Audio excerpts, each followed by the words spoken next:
In Ogwashi-uku, people feared poverty, but they feared shame even more. And that is how evil enters a home, quietly, wearing a smile. Amara believed her stepfather was a blessing because he prayed loud and spoke like a saint. But one night, when the moon was high and the village slept, she heard voices behind his locked door. "The girl is ready," one man said. "Bring her tomorrow. The balance will be paid," another replied. Amara's stomach turned when her stepfather answered softly. "Once she enters your compound, she becomes your responsibility. I've done my part." Amara stepped back, shaking.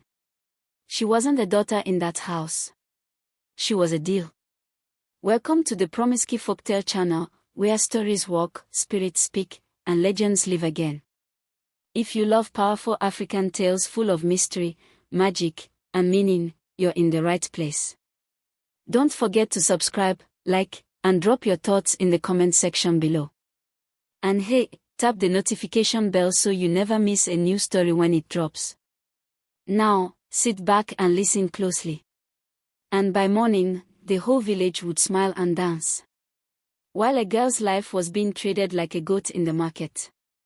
Ogwashi was the kind of place where red earth stained your feet and your dreams. On market day, the village became a living drum, voices bargaining, baskets thumping, women calling out prices, and the smell of pepper and dry fish floating in the air. Amara walked beside her mother, Mama Neka, carrying a basket of spices, uziza, yuda, ehuru, packed in small nylon. Her wrapper was simple, her blouse faded, but her eyes were bright with hope. "Good morning, Auntie Oma," Amara greeted. "Good morning, Amara," Auntie Oma replied, scanning her with those market-woman eyes that could read lies from 10 steps away.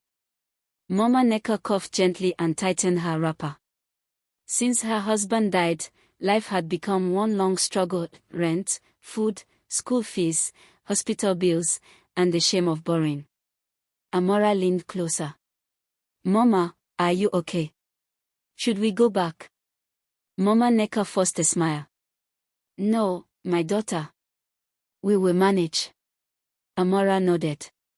She had learned early that "we will manage" was another way of saying, "we have no choice." They arranged their goods under a big umbrella. Customers came because Amara measured fairly and spoke softly. She sold quickly, saving every naira in her mind, thinking of school, thinking of a future where she would wear a nurse uniform, not a worn wrapper that carried poverty like dust. Then the market crowd parted like water. A tall man entered, polished, wearing a neat senator outfit, a shining wristwatch, and a Bible held like a badge. "Pastor Emeka." Women whispered. Men greeted him. He shook hands like a politician. He came to Mama Neka and dropped money on the table, loud enough for people to see. "Mama Amara," he said, "I told you God will not shame you. Take this. Use it for your drugs." Mama Neka's eyes widened. "Chai. Pastor, why?" He smiled and lifted his Bible. "It is God's work." The market women murmured admiration. "A man of God. Helper." But Amara watched his eyes. They smiled, but not like kindness. They smiled like calculation. That night, in their small room, Mama Neka spoke while stirring thin soup. "Amara. Pastor Emeka wants to marry me." Amara's spoon paused. "Marry you?" Mama Neka nodded quickly. "He said he wants to be a father to you. That he will help us. He will remove our shame." Amara looked at her mother's tired face and felt guilt. She didn't want to be the reason her mother suffered. But her heart squeezed. "Mama, do we know him well?" Mama Neka sighed. "In this life, my daughter, sometimes you don't know. You choose what reduces pain." Outside, the night wind ran across zinc roofs like a warning. The wedding was simple: prayers, a few witnesses, an amen that sounded like a door closing. At first, the village praised Mama Neka. "At least you have a man now." They praised Pastor Emeka. God has used you. But inside the house, Emeka's kindness lasted only in public. He introduced rules like they were commandments. Amara, stop dressing like a child. Mama Neka, submit. Women could not question men. Every morning he prayed loudly, shouting scriptures like arrows. But after prayer, his eyes became cold. If soup was small, he complained. If Amara spoke too much, he insulted. If Mama Neka defended her daughter, he reminded her of poverty. Remember where you came from, he would say. If not for me, you would still be begging. Amara learned to keep quiet. Not because she agreed, because peace had become expensive. Then Mama Neka fell ill. It started with weakness and dizziness. Then fever. Then coughing that didn't stop. Hospital bills arrived like rain. Emeka organized prayer meetings and told the church to contribute. He cried in public. But in private, he complained. Money is leaving my hand like water, he muttered. Always sickness in this house. Amara stayed up at night fanning her mother and begging God silently. One evening, Emeka returned with a bag of new clothes, lace blouses, wrappers, jewelry. He dropped them on Amara's bed. Wear these, he ordered. Amara frowned. Sir, why? He smiled. You are growing. You must look like a proper woman. Don't worry. I know what I'm doing. Amara didn't like the way he said it. But she obeyed. Auntie Ifeoma noticed his movements too. She pulled Amara aside at the market. My daughter, she said quietly, your stepfather. I don't like his movement. Amara swallowed. Auntie, what do you mean? Auntie Ifeoma shook her head. Just open your eyes. That man is not pure. Amara forced a small laugh, but the warning sank deep like a stone. One afternoon, Emeka came home smiling strangely. Tomorrow, he announced, we are going to greet Chief Obiora. Amara's stomach tightened. She had heard about Chief Obiora since she was small. A mansion behind tall gates. Guards like statues. A man whose name made people lower their voices. The next day, Emeka dressed in crisp white, smelling of cologne. Mama Neka, weak, forced herself to stand. Amara wore the lace blouse he insisted on. They entered Chief Obiora's compound. The sitting room was cold and polished. African masks hung on the wall. A lion statue sat near the stairs like warning. Chief Obiora appeared in an expensive agbada. Red coral beads bounced on his chest. His eyes landed on Amara and stayed there. Pastor Emeka, he said smoothly, you are welcome. Emeka bowed slightly. Chief, thank you. God will bless you. Chief Obiora's gaze didn't leave Amara. And this one, he asked. Emeka replied quickly, my daughter. Chief Obiora nodded slowly as if tasting the word. He called for kola. A wooden tray arrived, kola nuts, alligator pepper, palm wine. He broke kola with practiced hands and said blessings. But Amara noticed something. The blessing felt like ownership. After kola, Chief Obiora stepped close and lifted Amara's chin lightly with 2 fingers. She is fine, he murmured. Amara's body stiffened. Mama Neka coughed nervously. They returned home with money in an envelope. Mama Neka cried with relief. Amara felt sick. That night, Amara asked softly, Sir, why was Chief looking at me like that? Emeka's eyes flashed. Because you are a woman. Stop behaving like a child. If you want to eat, behave. After that, Emeka began making calls at odd hours. Low voices. Secret meetings. Money that came and went without explanation. And then came the night the truth showed its teeth. Mama Neka slept early, exhausted from medication. Amara couldn't sleep. Her spirit was uneasy. She stepped outside to fetch water and heard voices inside Emeka's room. The door was slightly open. Inside, Emeka sat across from a man in black, Chief Obiora's personal assistant, Mr. Kaidozi. Papers lay on the bed. An envelope sat beside them. Amara held her breath. Kaidozi said, "Chief wants confirmation.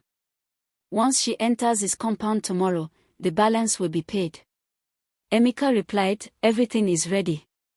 The mother will not suspect. I'll tell them it is opportunity. A blessing." Kaidozi chuckled. "And the girl?" Emeka shrugged. "She will cry first. Then she will obey." Amara's hand flew to her mouth. Kaidozi tapped the paper. "Sign here." "Agreement." Emeka signed quickly. Kaidozi slid an envelope across. Emeka opened it, bundles of money. His smile widened like a man who finally won.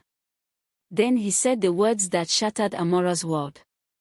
"Once she enters your compound, she becomes your responsibility." "I have done my part." Amara stumbled backward. A plank creaked beneath her foot. The voices stopped. The door opened sharply. Emeka's face appeared. "Amara." Amara turned and ran, barefoot, breath tearing her chest. Emeka caught her outside and grabbed her arm. "You were spying," he growled. Amara shook, tears rising. What are you doing?" His grip tightened. "You will not ruin this." Amara's voice cracked. "You sold me." Emeka slapped her. Amara fell to the ground, stunned. Emeka bent close, voice low and dangerous. "Your mother's bill, your rent, your food, who has been paying?" "Chief Obiora is helping." "And you will show gratitude." Amara sobbed. "I'm your daughter." Emeka smiled without warmth. "You are not my blood. You are a burden I carried. Now you will repay."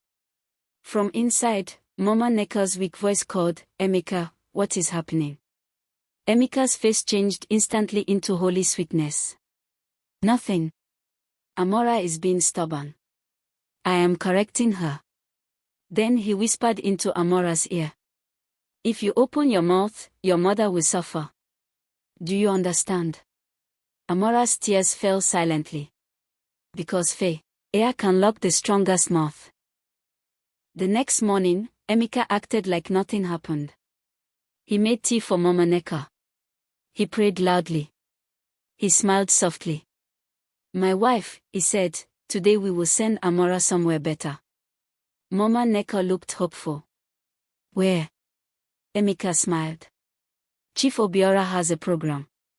Training. Connection. Amara will stay in his guest house while processing begins. We cannot refuse." Mama Neka turned to Amara with weak excitement. "My daughter, you hear? Maybe God is remembering us." Amara's throat burned. She wanted to scream the truth. But she saw her mother's fragile hope. So she swallowed poison and nodded. "Yes, Mama." Old women came to bless her, tying her gaily, adding coral beads, smoothing her lace. Auntie Ifioma arrived and frowned. "This is too much dressing for training," she muttered. She pulled Amara aside. "Tell me the truth. What is happening?" Amara's lips trembled. "Auntie, please." Auntie Ifioma held her hands.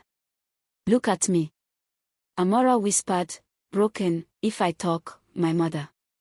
Auntie Ifioma's face hardened. "Chinik, evil." Before she could act, Emeka called, "Amara. Come." The black SUV arrived. Amara climbed in. The door shut like a final decision. As the car pulled away, Amara looked back. Mama Neka stood outside, waving weakly and smiling with hope. Amara pressed her palm against the glass and whispered, "Mama. I'm sorry." Chief Obiora's mansion looked like success. But inside, it felt like a prison with polished tiles. Amara was taken to a guest room bigger than her entire house. Soft bed. Cold air. Curtains like clouds. For a moment she felt dizzy, like poverty and wealth were two different planets. Then a maid entered. Madam said you should freshen up. Amara blinked. Madam. The maid avoided her eyes. You will know. Her phone was collected for security. A guard stayed near her door. When Amara tried to step outside, a woman in uniform stopped her. Where are you going? I want to call my mother. You cannot. Amara's chest tightened. Luxury had become chains. That evening, Chief Obiora arrived. He entered like someone who owned the air. He sat, watching Amara in silence that felt heavy. Amara forced her voice to walk. Chief, my stepfather said this is training. Scholarship. Chief Obiora laughed softly. Training. He leaned forward. My dear, your stepfather knows what this is. Amara's knees weakened. I didn't agree to this. Chief Obiora's smile disappeared. You will agree. He snapped his fingers. Two guards appeared. Amara stood, panic rising. Please. Chief Obiora cut her off, calm and deadly. I paid for you. Your mother's medicine will continue. Your rent will be paid. Your stepfather will eat like a king. Amara cried. You can't buy a human being. Chief Obiora's voice turned cold. In my world, everything has price. Amara backed away. And then he said the sentence that turned her blood to water. Try to escape, and your mother will suffer. Amara stopped fighting outwardly. Not because she surrendered, but because she understood the hostage was not only her body. It was her mother's life. Chief Obiora left, satisfied. Amara collapsed and cried into her wrapper, quietly, because loud crying could bring punishment. In Ogwashi-uku Uma noticed something that day. Amara didn't come to the market. The house was too quiet. He asked Auntie Ifeoma, Auntie, where is Amara? Auntie Ifeoma's jaw tightened. They took her. Kin frowned. Who took her? Pastor Emeka. Chief Obiora. Kin laughed in disbelief. For what? Auntie Ifeoma leaned in. For money. Kin's stomach dropped. No. He looked down the road leading to Obiora's mansion. I will bring her back, he said. Auntie Ifeoma nodded slowly. Be careful, my son. Money has long hands. Kin went home and grabbed a torchlight. He slipped his phone into his pocket and walked to the river at night. He stood beside the water and whispered, Chinik, give me wisdom. In the mansion, Amara also began to plan. She watched guards. Listened to footsteps. Saved small strength, small hope. One afternoon, while cleaning women moved around, she saw a maid lift a rug and quickly place it back. Amara waited. When the room was quiet, she lifted it. Under it, a wooden panel. Her heart pounded. She opened it and found a locked wooden box. A key was taped under a drawer. She unlocked the box. Inside, documents. Photographs. A voice recorder. And an envelope labeled, Nonko Fire. Her father's surname. Amara's hands shook as she opened it. Photos showed her father standing with men. One photo showed a younger Chief Obiora. Another showed Pastor Emeka, without his church collar. Amara felt sick. She pressed play on the recorder. Her father's voice came out, angry. You people want to take my land, you want my business, over my dead body. Chief Obiora's voice replied calmly. If you refuse to cooperate, you will regret it. Then a younger Emeka's voice mocked. Sometimes stubbornness is expensive. The audio ended with shouting and a loud bang. Amara covered her mouth to stop herself from screaming. her father didn't die by accident. The same men who sold her now were linked to why her father never came home. That night, Amara decided to escape. She folded the documents into her wrapper and hid the recorder close to her chest. At midnight, she opened the door slowly. The guard had stepped away.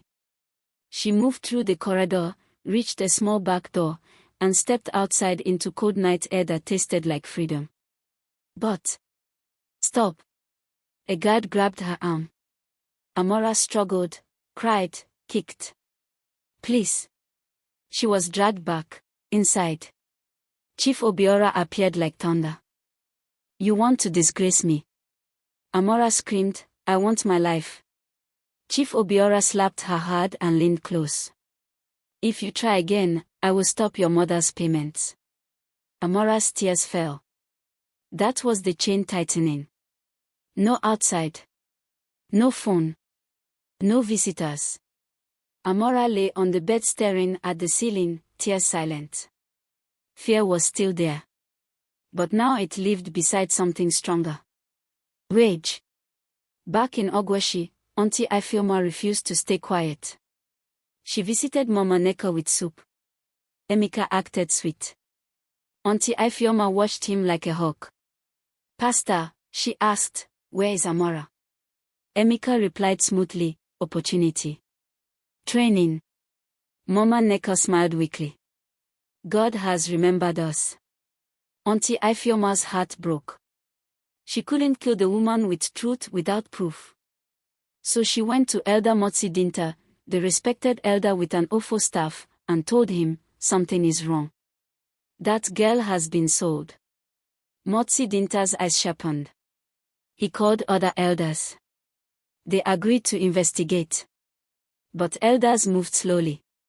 Auntie Ifeoma went to Kin. We need proof, she said. Kin nodded. We will get it. That night, Kin sneaked near Obiora's mansion, studied guard patterns, climbed the fence carefully, and reached the window.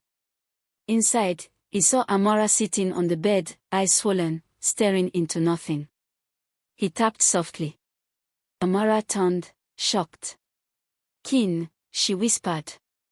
Kin nodded urgently. Shoo. I came for you. Amara's voice shook as she told him everything about the deal, the threats, the evidence about her father. Kin's face hardened. This is crime. He whispered, hide the evidence. I'll come back with help. We'll get you out. Footsteps approached. Kin slipped away and climbed the fence. But who is there? A flashlight swung. Kin ran through darkness, breath burning, and escaped narrowly. The next day, Kin and Auntie Ifeoma brought the evidence to Motsi Dinta. A village meeting was called at the village square. Men sat in rows. Women stood behind. Wrappers tied tight. Eyes sharp. Pastor Emeka arrived late, smiling like innocence. Motsi Dinta spoke.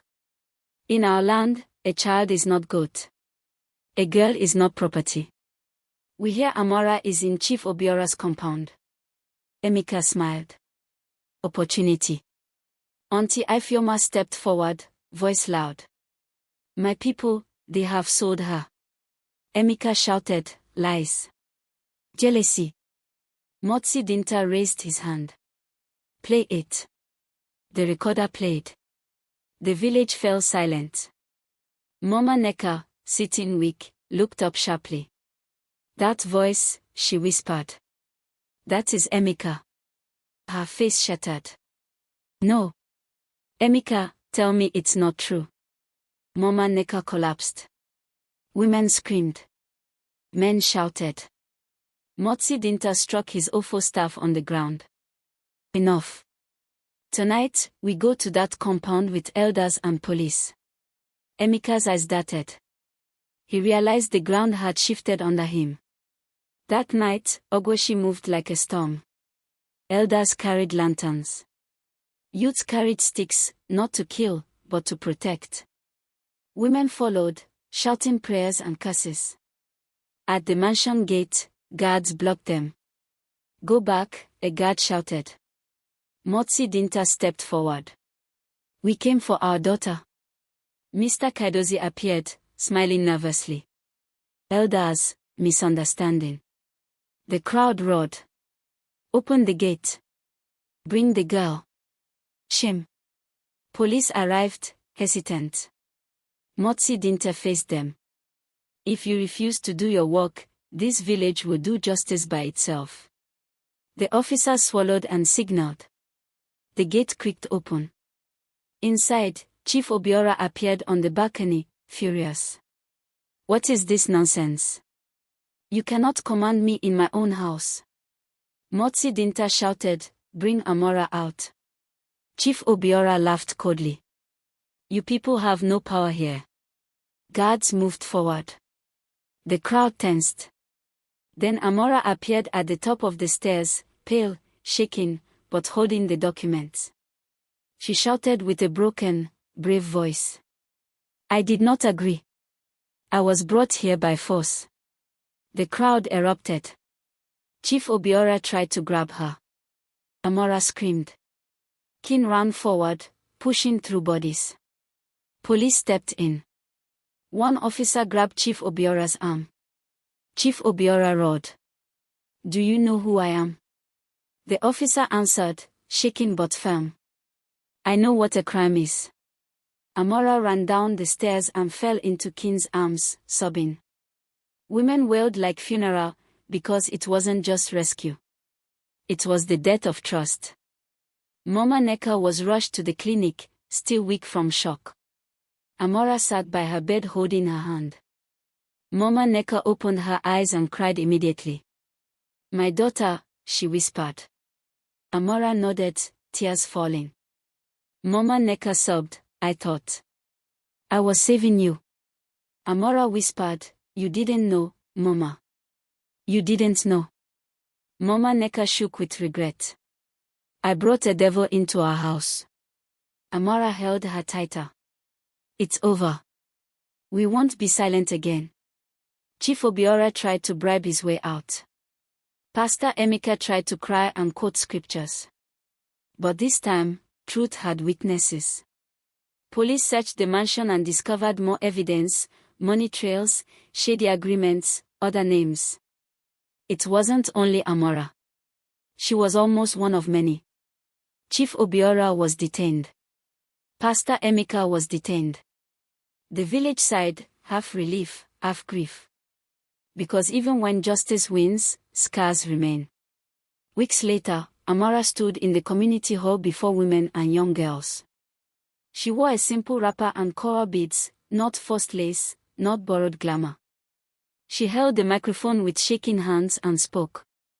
"I was taken not because I was weak, but because people thought I had no voice." She paused, swallowing tears.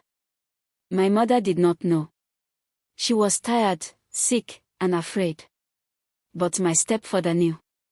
And he used our poverty like a chain." Girls stared, wide-eyed. Amara continued. "If you are suffering, speak. If you see evil hiding behind prayer and money, expose it. You are not property. You are not a price tag." The hall went silent. Then a woman cried. A girl nodded hard as if deciding something. Applause rose, mixed with tears. That evening, Amara sat under a mango tree behind their house. Mama Neka, recovering slowly, sat nearby. Kin sat a little distance away, fixing a small radio, giving them space. Amara touched the cowrie bracelet on her wrist, her father's gift. She whispered, "Papa, they tried to erase you. But they failed." The wind moved through the mango leaves like a reply. Kin looked up softly. "Amara, what will you do now?" Amara stared at the horizon where the sun melted into the sky. "I will live," she said. "And I will help others live too." Because the girl they tried to sell returned with something G-money could never buy. Power.